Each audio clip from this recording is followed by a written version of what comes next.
Welcome, everyone. I'll give you a little bit of a disclaimer. Anyone here to learn? Out. Seriously. I'm giving you the heads up. Like there is nothing, absolutely nothing to learn here. This is more like the talk of if you're looking for something that is like present, that is informative, that is thought-provoking, that is entertaining, that is inspirational, you're in the wrong room, right? Really, you're in the wrong room. Go somewhere else. I'm guessing that you're here because you want to. I don't know. Why are you here? Anyway, this is me. And I even say that I hate the cliche of when people say, I don't usually talk about myself. Well, then don't. But I'll say it. I usually don't talk about myself, but this is about context. That's me when I was 2 years old. I was born in Iran. My mother said we're moving to Spain, and I got into computers and became really, really grumpy, which is now me. And when my kids ask me why, I say to them, why don't you learn how to program? They're like, we don't want to grow up and be like you. It is true, though. They actually say that. Background to this talk, because this talk actually came out for a reason. A friend of mine, Greg, said, come to Build Stuff, which is a great conference in Lithuania. Highly recommend it. And he said, but. I said, what do you mean, but? He says, there's always a but. You have to give a talk about WCF. Now, if you're not familiar with WCF, to give you some context, that's like someone inviting you to a wedding. And you're like, finally, I made that list. I'm going to go to that awesome wedding. And when you open it up, this is what you get. And you ask why, why me? What have I got to do with WCF? I wrote a book. It was called Introduction to WCF in Spanish. So you normally don't make money from books. If you write it in Spanish, even less. Unfortunately, Google still remembers me, and I'm trying to make them forget, but it's not working. But getting back to WCF, now, how many of you have actually heard of WCF? Right. And before that, there was Corba. Anyone? Corba was fun, right? This is Midas. This was the Borland edition of Corba, and it was great. It was you could make these internet applications back when internet was really just a couple of sites, and you can make this awesome application, and then you would buy this license that then became free because nobody actually bought it in the end, apart from us. And it was good. And then Microsoft came up with their own technology, which was they took COM and they distributed it to make it everywhere and consequently hell. And then one point, they came up with this idea of this great unification. And the idea behind it, it was really great. It was like you had this brilliant model in which you had this unified communication model, right? So anything, anywhere you want, anything you wanted to do, it was a unified model. And it would comply with the 4 pillars of SOA. Now, these 4 pillars of SOA were by Don Box, who happened to work at Microsoft, the same company behind WCF.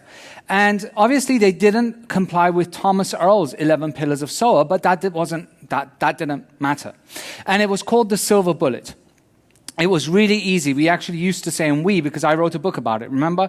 We used to say it's as easy as ABC, right? So you had address, binding, contract. Address was who you wanted to talk to. Binding was how you wanted to talk to them. And contract was what exactly did you want to talk about. So whether it was on TCP, sockets, native sockets, HTTP, it didn't matter. This unified model would just make it easy for you. And you would configure it at runtime. And back then, JSON wasn't cool. We used to use things like XML. And it had its own kind of runtime configuration. To give you a little bit of context, that was like the diagram. It didn't fit on one slide. It went down to 2. It actually went down to 3. Here's putting it into perspective. And if you managed to configure it, it would run. Now, the trick there was if you could configure it, but it would run. But then things started to fail. And they said to us, a lot of people said, well, your issue is WCF. And all those promises they spoke to us about, those promises were not delivered. And you're like, but I just wrote this damn thing. You came in here and you sold me WCF and you said, this is it. Rewrite this in this technology. And I did. And now it didn't solve the problem. Then some genius said every class should be a service. And then it just all went downhill from there. So our silver bullet, again, was not delivered. And the rest is history, as you know. So if you're not familiar with WCF and one thing that has kept you from adopting it, it's now open source. So you can go ahead and open source it, adopt it. And that would be unfair for me to just pick on Microsoft because Java. How many Java people here? Okay, you've had this crap too, right? And you know how they say, if you have a problem, use Java, and now you have a problem factory. We were in France, at Devox France. We were on the speaker gig. It was like a boat going down the river, and we came across the Eiffel Tower, and I was there up there taking pictures, and Antonio Conclaves comes to me, and he's like, you look like tourists. I'm like, yes, well, technically, because we are tourists. And he starts to say to me, he goes, never has humanity created such an ugly and useless thing. And I said, well, that's not true. There's also Java 2 EE. And we got FizzBuzz Enterprise Edition, which is using Maven in this case. And then along came Spring, and they said, let's build a better enterprise. And they came out with Abstract Singleton Proxy Factory Bean, which is actually a class taken from Spring. And that is the actual definition from the documentation, which is a convenient proxy factory bean superclass for proxy factory beans that create only singletons. I have not made that up. If I wanted to make that up, I wouldn't be able to make it up as good as this, right? And you start to wonder, like, maybe they are right when they say that everything in Java is a factory, right? But there is hope, and you all know what I'm talking about, right? There is hope now. All of this is going to be behind us, and it's called microservices, okay? How many of you are doing microservices? Right. If you're not familiar with it, it's a whole bunch of little things interconnected with each other that together are meant to create something. So it's like doing a lot of little SOAs. You fail small, you fail often, and you fail a lot. Or as I like to say, moving from a single ball of mud to orchestrating a lot of shit. Because apparently you do have to orchestrate a lot. Ops hate microservices. But hey, it's the next big thing. Or as Simon says, if you can't build monoliths, you're not going to be able to build good microservices, because eventually every microservice will become a big monolith. But this is good, because apart from giving us ways to conferences and talks about microservices and all of these things and books about microservices, which could be SOA, but you would never write a book nowadays and call it SOA, it does lead us to conversations like, how many lines is a microservice? Right? I have actually witnessed this conversation, like, how many classes or lines should be a microservice? Fortunately for you, tools can help. And this is something that I've been working on, which is an IntelliJ plugin, which allows me to extract microservice. So you can just select some code, say, extract that microservice for you. And you know that microservices are now a thing because there's already a draft to standardize it, right? And IBM, if you go to microservices.org, has caught on. So they now do microservices as well. Which is fantastic. And they're also doing cloud. They purchased the Weather Channel. But that's all past you, because I'm promising you, microservices is of the past. The future is serverless. How many of you have heard of serverless architectures? There you go. If you don't know what that means, it's okay, because nobody knows what it means. Someone came up with the most stupid name ever and said, let's call this serverless. What is it? It's like, what? Well, it's cool. And I recently came across a blog post that says how I decided to use serverless nanoservices architecture with AWS to make Cappy. Which is interesting, because are you saying that nanoservices are serverless, or are they the same thing, or are they a combination? And where do Pico services fit in all this, right? Apparently that will be the next silver bullet. And the issue here is that we don't have this problem only in distributed architectures. We have it at the data persistence level as well, right? So in the early days, we all wrote our DAOs. Yes, data access layers. And then along came Hibernate, and they said, you don't need to write DAOs. Hibernate will do that for you. So what did we all do? We wrote our own Hibernates. Right? And we said, I can do it better than Hibernate. I will create my own. So, and then all the different platforms had their Hibernates, and JavaScript is now discovering what an ORM is, by the way. So, at some point we're like, no, maybe I should actually roll back and use a Hibernate. And to do that, we created these levels of abstractions in which we would encapsulate all of our functionality that we're going to actually use of an ORM mapper, and then we would go about saying, oh, this is crap because, ORM mappers don't give me much. Well, yes, because you abstracted everything away and you've lost all the potential that it could offer you, but it's the ORM's fault. And fortunately, someone said that ORMs are bad. And they said, ORMs are bad. What is good is this. How many of you are familiar with this? So back in the old days, when you used to Google CQRS, Google would respond and say, did you mean cars? Because it didn't know what it was. And they said you have to separate your writes from your reads, right? And of course, if you're doing CQRS, you should always and only do it when you're doing event sourcing. And if you're doing event sourcing, you have to do domain-driven design, because if you're not doing domain-driven design, you're just going about things the wrong way. And it doesn't matter that 90% of our applications are basically CRUD.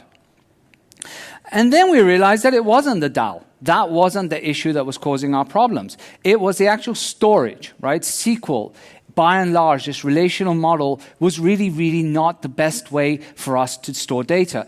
And along came this movement called NoSQL. And it showed us how to store things, and it gave us all these different options like CouchDB, Cassandra, Hadoop, and it also showed us how not to store things. And they said that that is somewhat, again, the silver bullet. But we realized that that, again, isn't the issue. Then what happened is that people started to realize that maybe the problem is the platform. It's not the database, it's not anything like that, it's the platform. And normally when people realize this, they also say that the community sucks as well, right? We've got, in the .NET community, we had a phase in which .NET started to suck. Realize that I haven't said have finished. And everyone went to this thing here, which you can't see, which is called Node.js. Anyone knows it? Right?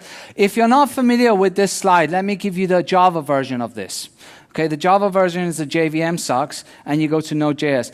Fortunately, if you didn't do Node.js, it's fine, because you can skip it. Now you can directly go to Go, because apparently Node.js also sucks, and now everyone is doing Go. And then you get articles like this, Google. Why is Google programming language going to rival Java in the enterprise? If you go back a few months, you get the exact same thing with Node.js, right? These content marketing articles pushing out by CTO leads and what have you, and saying that, this is going to overtake the enterprise. I don't think Java's going anywhere. When people do move, though, they get these blog posts, the urge to write these blog posts, like, I'm leaving Java, or I'm leaving .NET, and they write all of these things, and keywords are always present in these blog posts, right? Because too much ceremony, scale, enterprise, you don't help each other. And it's a common pattern that I've found over the years being part of all of these different communities. But they're enticed by things like, having moved to Node.js, our productivity has increased tenfold. Some tech lead says it somewhere. And did you actually measure that? No, it doesn't matter. It just did increase by tenfold. And, we now ship microservices using Docker, aligning our technology stack with our business needs. All of this is made possible with Go. It's beautiful. I mean, you read that and you're like, I want to do that. That's fantastic. And then you realize that, well, maybe it was our code then, or maybe it was us, because I don't know. But they say that if you do change platforms, again, it is the silver bullet, and you'll get much better code quality and a whole bunch of other things. And talking about quality, I've been through this as well, the rise and fall of unit tests. We used to first write code and ship it, and then someone said, oh, unit test all things, and then we went through this curve of unit testing everything. And then someone said 100% code coverage is good, then someone said it's bad, then someone said I'm not doing unit testing anymore. Where is everyone now here? I'm just like, ship it, just screw test, right? I'm about here. Like, yeah, never mind. If you tried that, it didn't work for you, it's because you were doing just unit testing, you weren't doing test-driven development. And if you were doing test-driven development and it didn't work for you, it's because you should have been doing behavior-driven development. Dan North, by the way, who invented or coined the term, said it's about communication. What did we do? We created frameworks. And we said, as a user, I'm going to use a framework so that I don't have to talk to the customer, and the customer can write the specifications directly. Well, where's the communication in that? It doesn't matter, but look how cool it looks when it outputs to HTML. Now, if you're part of the ecosystem nowadays, which you all are, and if you've got some history, you've read this book, Object Orientation. Who's using object-oriented programming languages nowadays? Okay, go away. It's all about functional programming. And you have to do functional programming, especially since Java 8 now has lambdas. And you hear things like, functional programming is a radical new paradigm. I actually heard this tweet from someone in the JavaScript community. Yes, and it was invented over 70 years ago. But if you're doing functional programming, there's only one way to do it, which is? Haskell, well done. If you ask this in a .NET community, they'll say F#, right? And then they'll use slides like this. This is brilliant. It says, functional programming in F# helps Jet raise 500 million.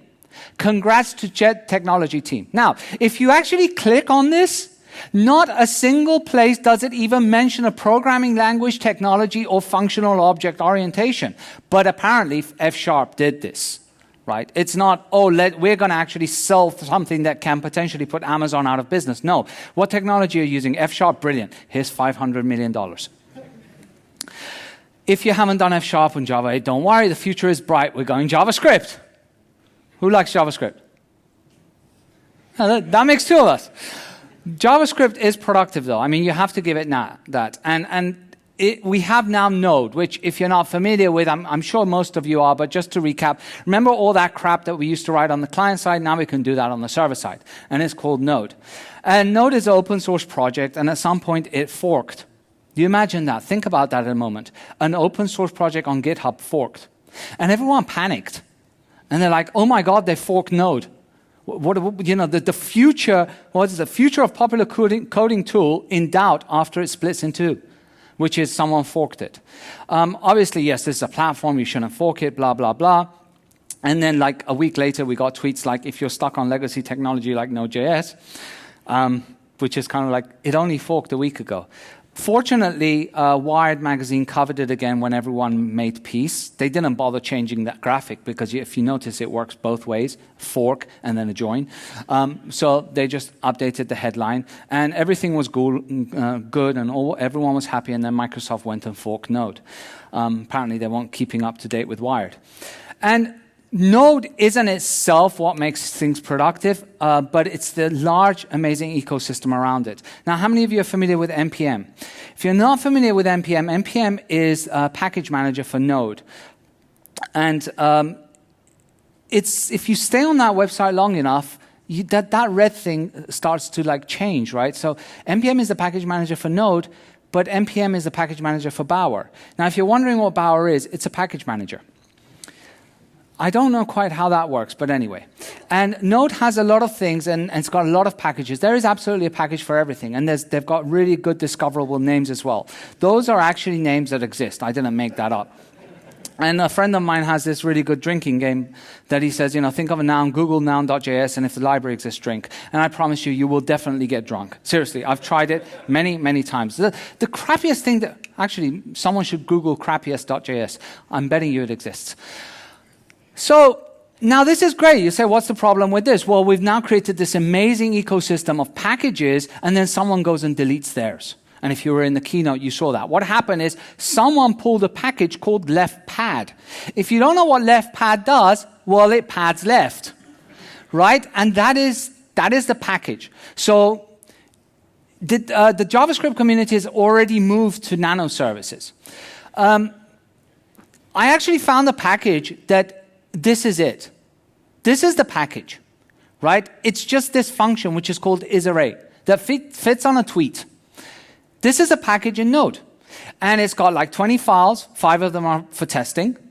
6 of them are for setting up Travis CI and Grunt and all of that stuff. And that's it.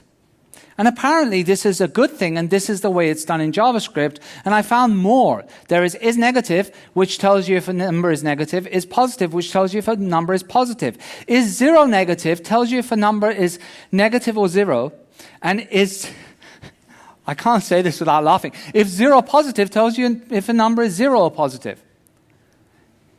Is array, is not array, is false, is something like array, and has an identity crisis. This one is mine. I just haven't pushed it to GitHub yet. But as an amazing community, we came together and someone provided left pad as a service. So just in case someone does pull that package, you will always be able to access it as a service.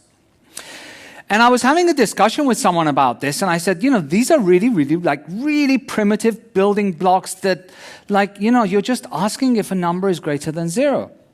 And their response was, notice how I say there, because I'm not going to incriminate by distinguishing between if it was a man or a woman. And they said, their response was, well, why should I go to Stack Overflow. Now think about this a moment. Why should I go to Stack Overflow to figure out how to do something if I could just download the package by searching for it? And we're moving to the Internet of Things, and people want to use JavaScript for that. That's some scary shit right there, right?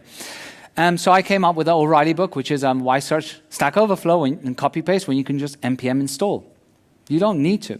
There's actually there's a packaged version of FizzBuzz using npm, which is, there you go, you import all of these packages, and now you can implement FizzBuzz. And Node.js has some excellent frameworks. If you're not familiar, how many of you are using AngularJS? Fantastic, right? And notice the emphasis on by and Google, which means that apparently someone thought, well, they're going to offer backwards compatibility, but then they came out with AngularJS 2.0 and they didn't. I, at that point, said, screw this, I'm jumping on the React bandwagon, because I went to the React website and I saw this little button here that said compatibility certificates. And I clicked on it and it says, we guarantee you that we'll be 2.0 compatible. By the way, no, they didn't. But recently I saw this post, which is upgrading from React 0.11.2 to 0.14.7 in 374 easy steps. And I remember this because when the storm about Angular hit, all of these people on the React side, they were like, and that is why I stuck to React.js, right? Because I don't have the problems that you Angular folks have.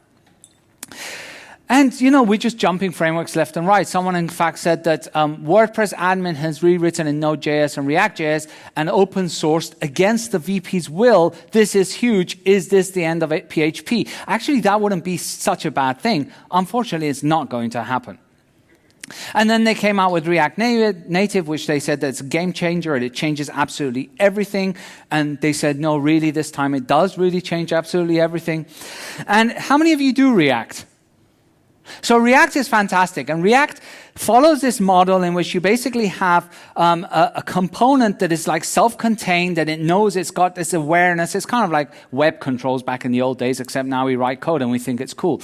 And it's fantastic, and it normally is accompanied by the Flux architecture, in which you have Web API that talks to Web API utils, that then you have action creators that goes to dispatcher, calls back store, event change, store queries, React, but it's scalable. The good thing about this, it's scalable. The bad thing about this is Flux architecture is really, really hard. So someone came up with Reflux. Unfortunately, I couldn't find a better logo for that. But as this guy put it, really, I mean, back in the old years, we have 12 years of progress. We've simplified web development. Really, at some point, we just lost it. We lost the plot.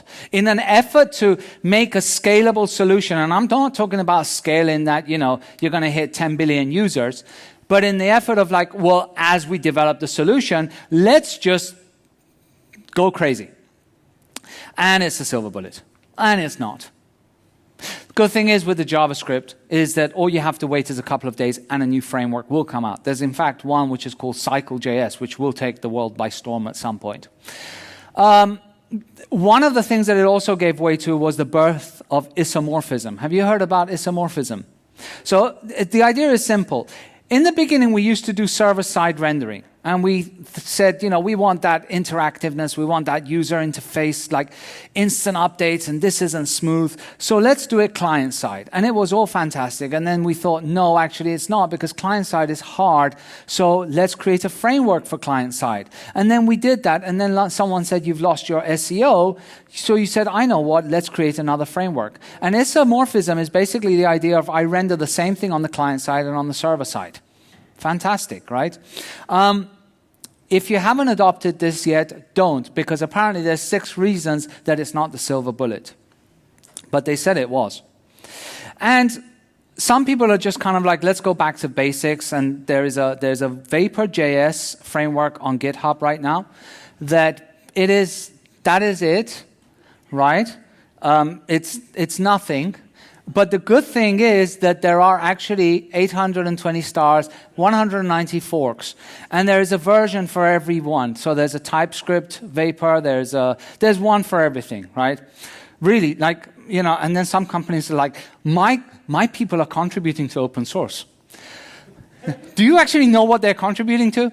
Anyway, but there is hope. There is hope. And you know this is a little bit old, but the TypeScript language group went to Google, and Google abandoned their efforts of whatever it was called, and now everyone's writing TypeScript. I'm more in favor of the just no more JavaScript, let it die into a virtual machine somewhere that I'll never hear of anymore. And I actually like JavaScript. But getting back to React and talking about naming things, we are beyond functional now, we are reactive. Reactive programming, anyone?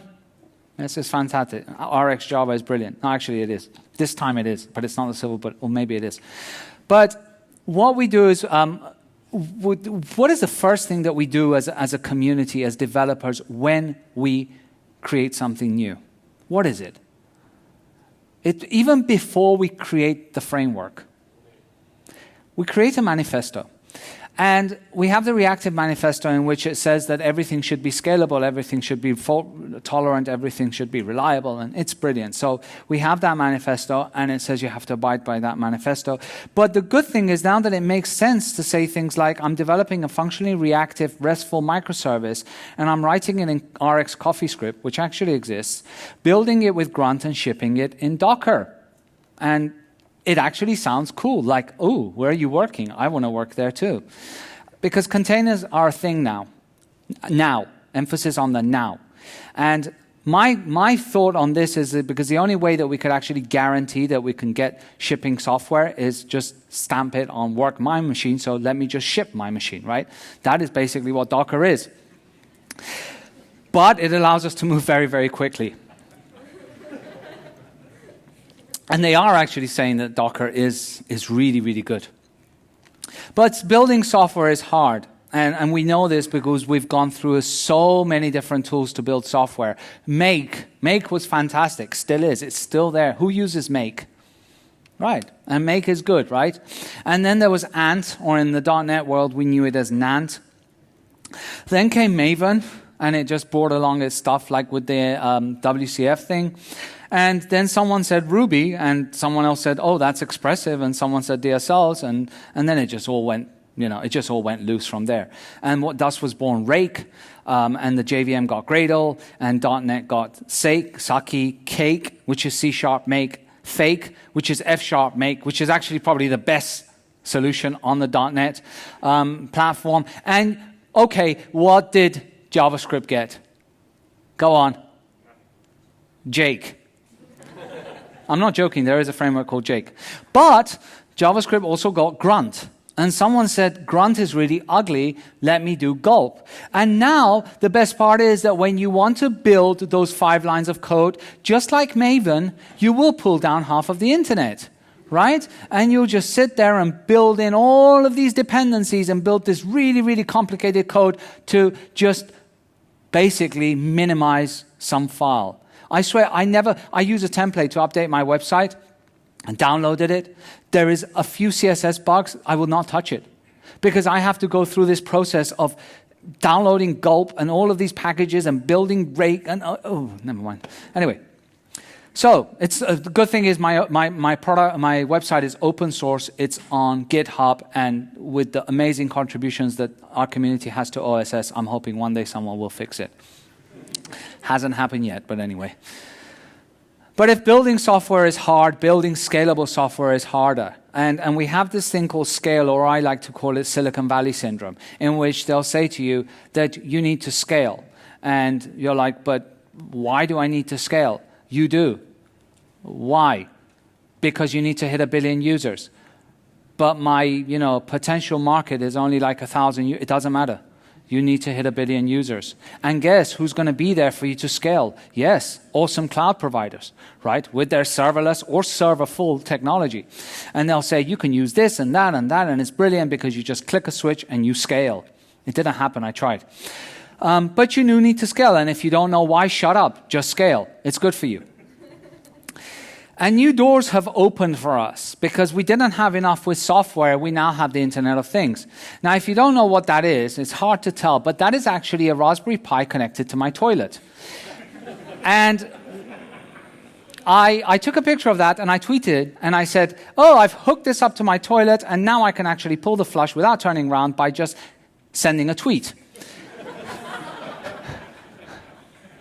convenience, sacrificing privacy for convenience. And someone responded and said, how do you make sure that the cable doesn't get wet? That was the key question, like, how can I make sure that, because I want to do this at home as well. No, kids, don't try this at home. It's not good for your sanity. But that is like with IP6, now everything can get, every grain of salt can get an IP address, and consequently, you imagine where we can take this. It's amazing.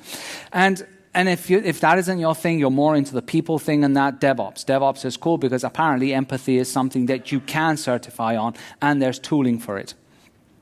But don't stay around too long because DevOps is dead. It's called managed services, and they killed DevOps. So they killed empathy. Well, did it ever exist? Who knows? And finally, of course, there is this other thing which is called methodology, which we're all more or less familiar with. Now, if you go back as I do with software development, you've all done waterfall, right? And waterfall absolutely sucks. Who likes waterfall? Okay. Who likes waterfall that is not in some part of regulated industry with 6,000 sheets of paper that they have to sign off? Okay, right. And at some point, you know, they said waterfall sucks, and what we're going to do is Scrum. Unfortunately, Scrum is the new waterfall. Scrum actually sucks. And we're having things like stand-ups in Slack and sit-ups to keep meetings short. I saw a picture of someone saying, we do sit-ups so that our meetings are short. It's like, why are you doing this to yourself? Why are you doing stand-ups? Because Scrum says so. Right. Good for us so far is that Lean, last time I checked, doesn't suck. So continue doing Lean. For now, it's good. Get the Kanban going, and all of that is good. But if you think about it, really, we are geniuses. Seriously. Putting all of this nonsense aside, we are geniuses because we've actually created a self-sustaining industry. Right? This is our IT life cycle. New technology comes out, we look at it, we like it, we recommend it, we sell it. We provide training, normally in the form of 2-day certification, tagged with a master. Then we implement it and we put it in production for our customers. Something obviously always will go wrong, and they call us as consultants or trainers or what have you, and guess what we have? A new technology, right? And it just goes over and over again, right? And we're all part of this game, right? Because even us at JetBrains, we tool it for you, right? And on top of that, we now sell it for you on subscriptions. So we've all got skin in this game. And if you look at the technology lifecycle, we basically 10 create a new framework, 20 create a conference around that framework, right? And 30 go to 10. And by the time you're like, oh, 700 microservices conferences popped up this year and 30 IoT conferences popped up last year. And normally it's created by people that have no clue what they're talking about. Just like, hi, let's go trending topics. Oh, MBA. What is MBA? Non-best activity. Let's do something like that. Yes, there you go. But unfortunately for us, the honeymoon is going to be soon over.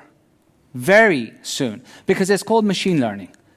And at some point, even us as developers, we're not going to have a job. Facebook have already realized this, and they're creating a bot engine to create much smarter things. And the thing is that, in fact, when they were talking about this, Facebook said that they send a loud message about messenger bots. But who will be there to hear? Because they basically want us to talk to bots as if we're talking to our friends. So we can't distinguish between friends or bots. That would be a wonderful world to live in, right? Okay, I'll stop. And you'll ask me, like, what, stop. Great. You've basically ridiculized every technology out there. Yes, I have. I've been part of it, so I have the privilege of doing that. You know what they say? You can only make jokes about things that you are yourself. So guess what? I'm going to make a joke about Iranians. No, forget it. Later. So you're going to say, so what is your point? What is your point? Nothing. But I told you that when I started. Right? I said, you're not going to learn anything. There's no point to this talk. So why are you here? Right? There is one point. There is no silver bullet. Anybody thought there was? Okay. So one time I did this talk, there was one person and they learned something. So I felt all good about myself. Apparently, now I can't. So there is no silver bullet. So then the question is like, why are we constantly jumping onto these new technologies? Right? Why? What is the purpose of us continuously chasing this new silver bullet, this new shiny thing? And to answer that, you've got to kind of step back and say, why are we actually developing software? So how many of you here are developing software because it pays a lot of money? Right. Now, of all those people that put their hands up, how many of you are not in SharePoint or anything like that? Okay. The rest of you, why are you developing software?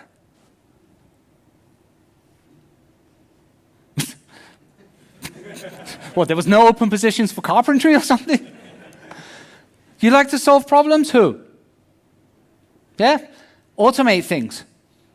I personally love to automate things, to the point that at some point we'll probably automate ourselves out of a job. But I like to automate things. I love to kind of like figure out how I could automate things. And from there on, it's like, oh, look, I can automate things and help people as well and make people more efficient. And that's cool. I enjoy this. I'm not saying the pay isn't good, but it wasn't the, let me get into software because there's good money in it, right? It was some other thing. And it definitely wasn't, let me get into software because software was the goal. It wasn't, oh, I just want software, software, software. And you know what else it wasn't? It wasn't upgrades. I didn't get into software for upgrades, right? I didn't say, you know what? I'm going to start working on software so I can spend the rest of my life upgrading my framework. Because I enjoy doing that. I love doing that. And we're in this industry where there is such a high technology churn. It's so high. I mean, you blink an eye and there's a new framework out, literally. Like, there's 3 frameworks out right now. And you can't always be on the latest and greatest. It's kind of like saying, I'm not going to buy a MacBook or I'm not going to buy a laptop because next month they're going to come out with something a little bit more powerful and a little bit cheaper. So I'll just hold back for a month. We're basically in the same area with software. Like, we can't hold back because something better might come along for us to start our application. But yet we've reversed this to saying, ooh, something's new come out, let me upgrade my application to use that, right? And you say, no, that's not it. It's not about upgrades. We're innovating. We're finding new ways to improve. This is about creating better things and ultimately providing more value. And I respond to you and say, yeah, that is great. Innovation and improvement is good. And that's really serious. That's why this is in Comic Sans in red, in big. Really, no, seriously, that's like, so that you remember this slide, even though you don't see it on a black background. But what exactly is it that we're improving? What is it that we're doing about this improvement? What is the improvement? How does it actually bring any business value to what we're doing? And when I'm talking about business value, I'm not talking about BDD, okay? In fact, cross out the business. How does it bring value to what we're doing?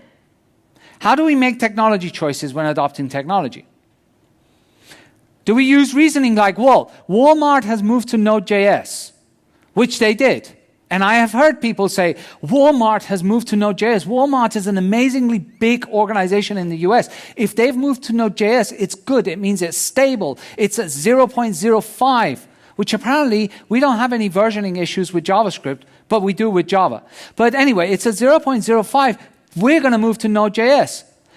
And many of those companies that moved to Node.js now have moved off of Node.js. In fact, who was it recently that they said they've moved away and they've moved back to Java? I think it was Uber or someone.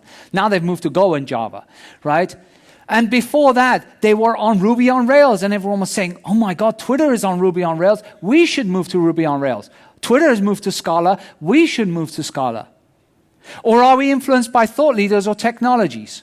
Right? Or technology radars. Oh, you should do this, or you should do that. And I've come to a conference and I'm talking about microservices, and consequently, all of you should be adopting microservices. And the best thing there is like, what is their interest? What is, everybody in this world, even me, we all have our biases and we all have our interests.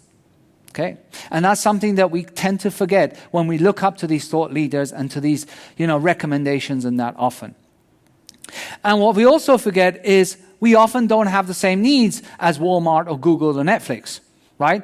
It doesn't apply. The same conditions that they have and the reason that they upgraded are not the reasons that we potentially might need to convert or upgrade or move to that technology.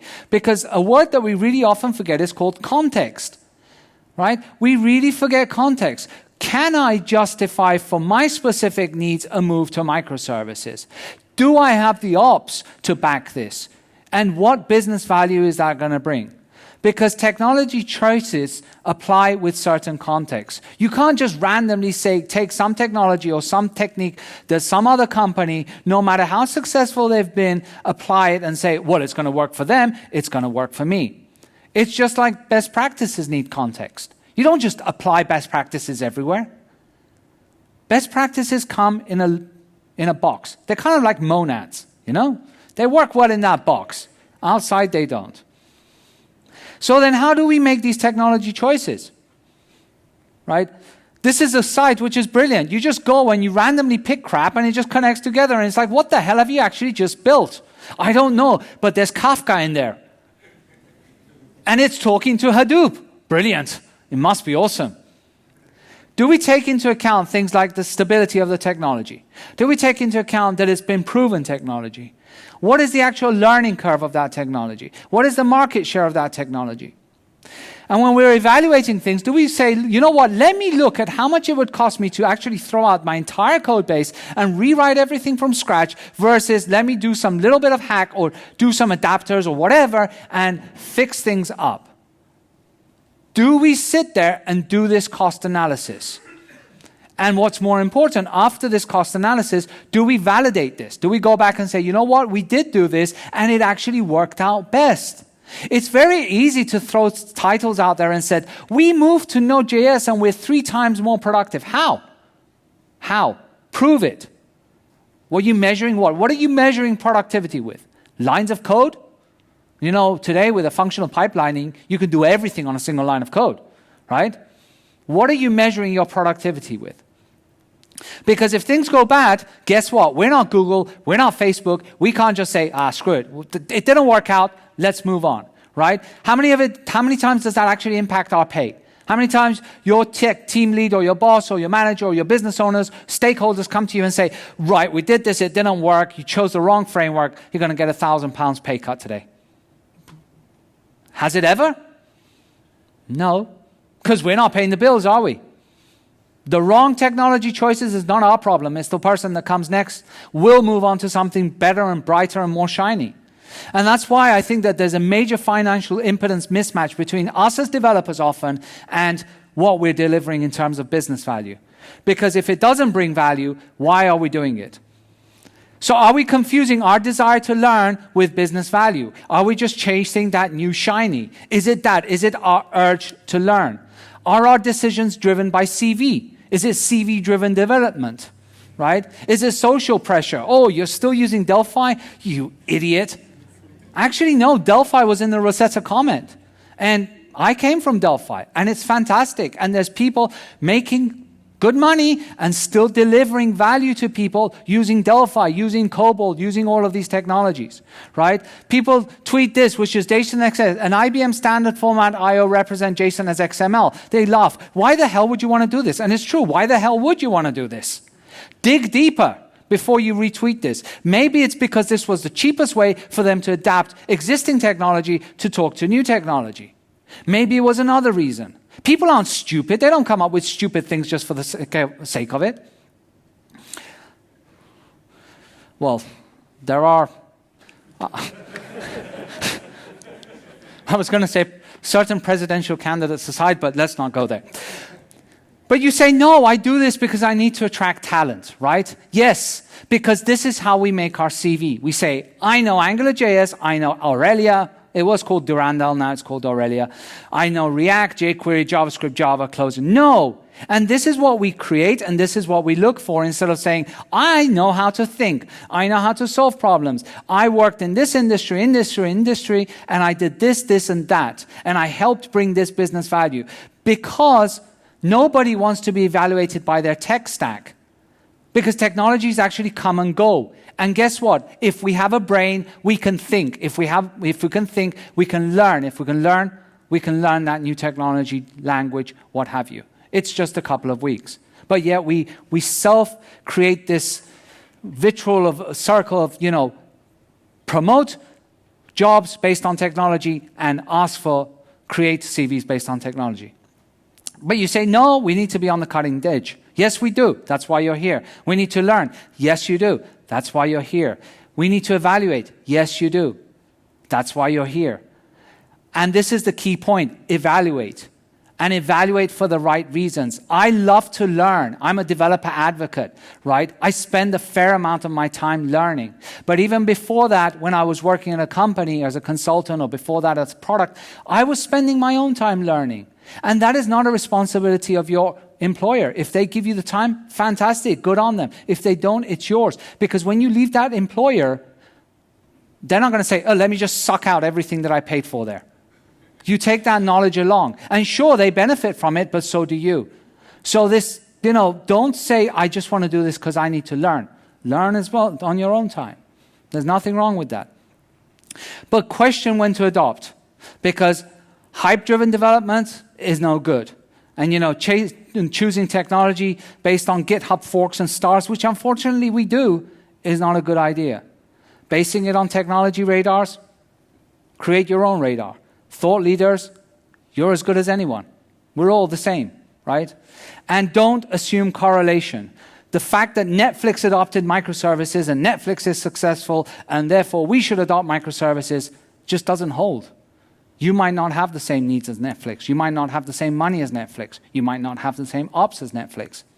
And we have so much potential. Really, as I was saying this morning, we have the potential to really change the world. And I don't mean change the world for that 1% that wants to buy FitBark. I mean change it for people that really need it.